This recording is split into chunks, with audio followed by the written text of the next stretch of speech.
রান্না করতে একদম ভালো লাগে না, তাই জন্য তুমি মায়ের সাথে ঝগড়া করেছি। একদম ঠিক করেছো। রান্না যখন করতে ইচ্ছে করছে না, তুমি কেন রান্না করবে? আর নিশ্চয়ই মা তোমাকে কিছু বলেছিল, সেই জন্যই তুমি ঝগড়া করেছো। এতে তোমার কোনো দোষ নেই। জেরুকা গোলাম।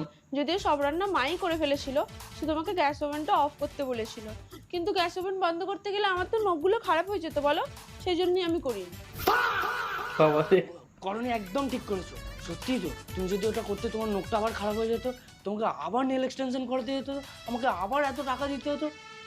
আমার কত টাকা বাঁচালে, এই না হলে তুমি আমার ঘরের লক্ষ্মী। বাবা।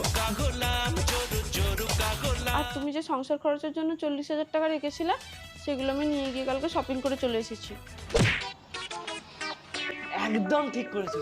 একটা কথা আছে জানো তো, সংসার সুখের রমণীর গুণে। রমণী যদি সুন্দরী না হয়, তাহলে সংসারটা সুন্দর হবে কি করে? তুমি শপিং টপিং করে একদম